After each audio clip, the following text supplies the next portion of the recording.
pamilya ng biktima ng madugong pakikipaglaban ni Digong sa ipinagbabawal na bato, talagang natuwa daw mga kababayan sa desisyon ng ICC laban daw po sa interim release ni dating Pangulong Duterte. So ito ay play po natin.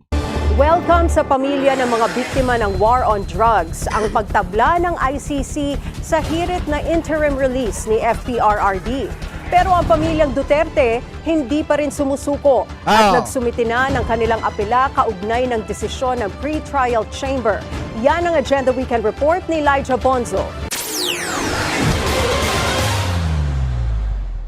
Kampo ni dating Pangulo Rodrigo Duterte matapos i-reject ng International Criminal Court o ICC ang hiling niyang interim release. Sa isang 23-page document na ito, ipinaliwanag kung bakit kailangan pa ring manatili ni Duterte sa ICC detention. Una, ang ongoing narrative ng Duterte camp na kidnapping at hindi legitimate arrest ang ginawa sa dating Pangulo nang ipadala siya sa dahig noong Marso.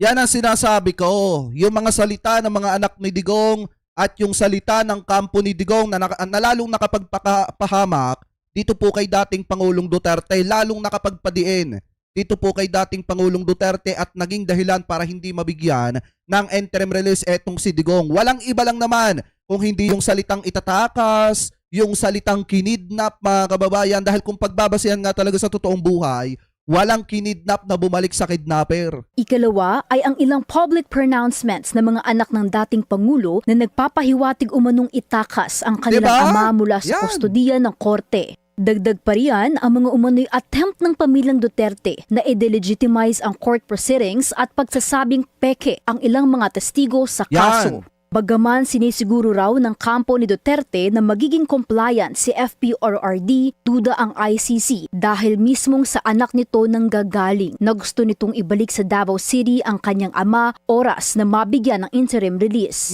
Tila nabunutan naman ng tinik ang mga kaanak ng mga biktima ng madugong drug war. Kami po ay matagal nang naghihintay ng ganitong pagkakataon. Noong nabalitaan namin na ito nga, hindi pinayagan ang interim release ni Duterte. Siyempre po, nakakatuwa. Ayon kay ICC Assistant Counsel Attorney Cristina Conti, isang issue lamang ang pansamantalang paglaya ng dating Pangulo, lalo na't nakabinbing usapin pa rin ng umano'y fitness ni FPRRD na humarap sa paglilitis. Kaya soon enough, sana ay mapagpasyahan ito para matuloy ang hearing ni Duterte. Kung matuloy man ang hearing at medyo may problema or issue sa kalagayan niya, sabi ng korte, pwede rin naman po tayong gumawa ng kondisyones para maka-attend siya ng hearing ng mas maalwan sa pakiramdam. At saka pwede naman yung suma kababayan di ba nagawa nga yun nung una, dyan po sa ICC. So baka naman pwede ulit pagka nagsimula na po yung hearing. Paninigurado ng ICC na bibigyan ng kaukulang medical intervention si Duterte sa loob ng detention facility. At patuloy rin ang pagkakaroon ng access ng kanyang pamilyang nais bumisita. Para sa Agenda Weekend, Elijah Bonzo, Billionaire News Channel. So ibig sabihin mga kababayan, wala din kawala pala itong si dating Pangulong Duterte. Kung idadahilan ng mga senator, yung karamdaman ni Digong, meron naman po mga doktor na handang magsuri kay dating Pangulong Duterte dyan po sa dahig. Ngayon naman, kung idadahilan naman, ay namimiss na yung pamilya, hanggang ngayon pa naman pinapayagan yung pamilya ni dating Pangulong Duterte na mabisita, eto pong si dating Pangulong Duterte. So ibig sabihin, wala pong kawala dito si dating Pangulong Duterte at wala siyang pwedeng gamitin na mga dahilan. Ano po, para lang maabsuelto dito po sa kaso po niya na ito na hinaharap dyan po sa International Criminal Court. So ngayon, ang mangyayari po dito, kahit ano palang dahilan, kahit anong paawa sa publiko, ang gawin po ng kanilang kampo, mukhang malabo na makalabas itong si dating Pangulong Duterte hanggang hindi natatapos yung kanyang kaso dito po sa International Criminal Court. Ano po? So kayo, mga kababayan, kung titingnan nyo po, dapat lang ba siya mga kababayan na magdusa dyan po sa loob ng bilangguan ng International Criminal Court? Comment below na lamang po mga kababayan na ituloy po natin yung usapin na yan dito pa sa interview ni former Senator Trillanes dito po sa One News PH, na kung saan mga kababayan may regalo dito sa mga DD-shit, sa mga basher niya. Ito pong si former Senator Trillanes. Ito, pakinggan po natin. Pero yun nga, sabi nila Pakinggan nyo ha. your words cannot hurt me, di ba? Sticks So, and stones, ha? Yeah. Okay.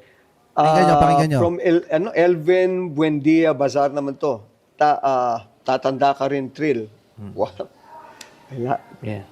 Yun nga so, sabi ko, talagang, ayun naman natin, hindi naman tayo yung gumawa ng mga kasalanan. Ginawa niya. Tama. Eksakto lang na tumanda siya nung nasingil siya. So, kailangan lang niya yun. Okay. It's penance. From Tita Vermon Pasetes, sabi niya, Sir Trillanes, galit na naman sila. Lakas mo daw kasing mang-asar. Go, go, go. Yan. So, ano mo sa'yo?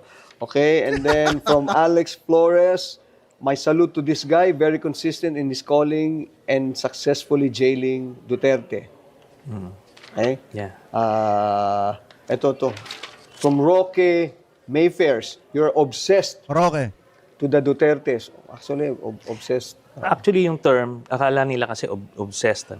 Pero sa akin kasi mission eh. Kailangan ko siya mapanagot.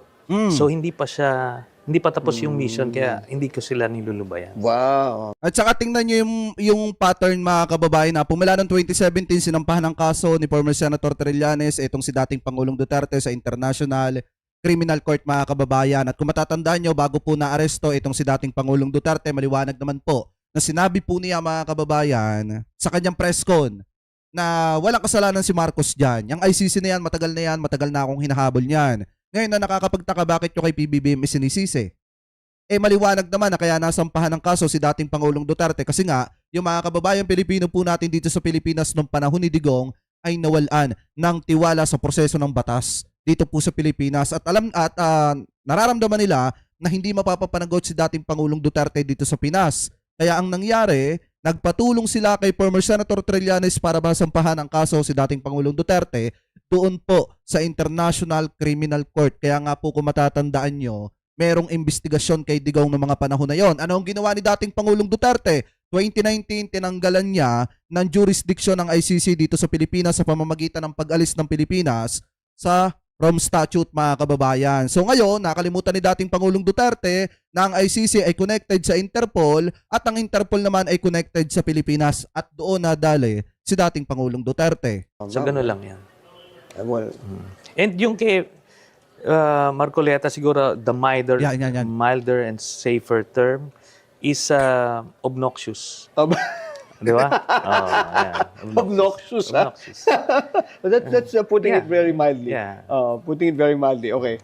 From Tanya Angel Vlogs naman, sa may buti pa si Senator Trillanes, and kahit hindi abogado, ang lawak ng pang-unawa niya. Eto, pakinggan Diba? nyo ha. Pakinggan nyo. Dito naman, when you do karaoke, or you sing, of course, no? Ito na yung regalo ni former Senator Trillanes do sa mga DD shit. Pakinggan nyo ha. What is your go-to song, Sen, pagka... Yan. Pakinggan nyo. Yes, yung You ni Basil Valdez. Uy, Yan. pwede Tirahin natin Sige, pwede. You give me hope, di ba? Yun yan. Sige nga, Sen. Hindi, kailangan natin ng lyrics eh. Ganun ba? Hindi, tingin mo na. Yung mga DD shit, makinig kayo ha. Yung mga DD shit dyan, makinig kayo. Hindi, yung It's Your Smile na lang Ito, para sa inyo to, regalo to. ang partner. Kasi masyado kayo nag-iiyakan eh. Ito, may regalo sa inyo si Sentry. It's Your smile, your face, your lips that I miss. Yan. Your sweet little arms and there me and make me say Ay, mga DD I'm shit. with you through all the way, cause it's you Ay. who fills the emptiness in me. It changes everything you see. When I know I've got you with me. Yeah. Yung mga DD shit dyan ha. Happy ba kayo? Happy ba kayo? Iyan ang regalo sa inyo ni Sentry. Napakaganda niya, ano ba? Minsan nyo lang mapapakanta sa kauna-unahang pagkakataon etong si Sentry. Pero dahil nga sa mga pambabatikos ninyo kay Sentry, eto, kinantahan na lang kayo. Kaya sinasabi ko mga kababayan. Oh, asartalo na naman kayo, ano? Asartalo na naman, iyak lang. Pinapawisan ako doon. Pakanta ko ni Jojo. Hindi, pero maganda. Kasi, Sen, di ba yun yung mga time natin? Oo, eh, they'll mga make 80s yun. Hindi 80s naman yan. natin Medyo makanta na chill yung lang mga kanta yan. ngayon, di ba? Oh. O kaya, tsaka that's, I think, is that what you do when ikaw ay medyo... Mag-chill lang. Oo, chill Ah, lang. chill di ba? lang. You should do Kailangan that, eh. of course, no? Oo, kasi very stressful. In fact, pagkatapos yung araw, kailangan ko manood ng mag-Netflix. Ah, talaga? Oo, mag-relax lang ako to get my mind off. Sarap, Right, no? oh, you need that, eh, You no? need, para hindi mo bit-bit, parang gano'n. Apart from that, how was your physical? You play tennis? Yeah, I play tennis, tapos I walk. I Oh. walk. So, on the phone, while walking, so Doon ka na... kailangan minimum 10,000 steps. 10,000 minimum, ah? Minimum, Kaya every nga day. pala you look fit and naman. Pero sorry, Yeah. sana, magtitina ka na rin ba? Nagtitina. Oh. Hindi, dito lang ako puti eh. Ah, Kaya ganun ba? pagka may balbas, puro puti siya for some reason. Yeah, oh. Pero meron ng pailan-ilan na lumalabas na... Dahil sadya daw talaga mga kababayan ito sadya daw talaga maalaga sa katawan niyang si former Senator Trillanes kasi may nakausap ako dati, nakaibigan naman yun ng tatay ko na naging personal bodyguard ni former Senator Trillanes. Yan daw kasi lagi may baon na suklay mga kababayan. Tapos bago daw yan lumabas sa mga session dati nung senator pa yan, lagi nagsusuklayan mga kababayan. Tapos ang pinaka-habit daw niyan talaga mag-exercise. Kaya fitted. At saka matapang daw talaga yan. Kasi nung panahon daw ni dating Pangulong Duterte, yan lang daw mga kababayan ng politiko na hindi kinaya ni Digong. Kung meron mang isang tao na hindi talaga takot kay Digong, walang iba yon. Kung hindi si former Senator Trillanes mga kababayan. Ano po? So anyway, mga kababayan, yan po yun yung mga didisit dyan, okay pa ba kayo? Okay pa ba kayo? Okay pa? Yan, gusto ko okay lang kayo eh. Anyway, shoutout kay Kuya BNB, Admin Eduardo. Mega love shoutout po sa inyo Anyway, mga kababayan, kayo, ano po masasabi nyo? Hingil po dyan. Comment below na lamang po mga kababayan kung ano po ang komento nyo. Hingil po dyan sa issue po na yan kung saan masayang-masaya po yung pamilya ng mga biktima ng AJK dahil nga tinabla ng ICC yung interim release ni dating Pangulong Duterte. Ano po masasabi nyo? Hingil po dito kay Sentry na talagang naghanda pa ng awitin para dito po sa mga didisit na galit sa kanya. Ano po mga kababayan? So comment below na lamang po kung ano pong comment at opinion po ninyo. Hingil po dyan.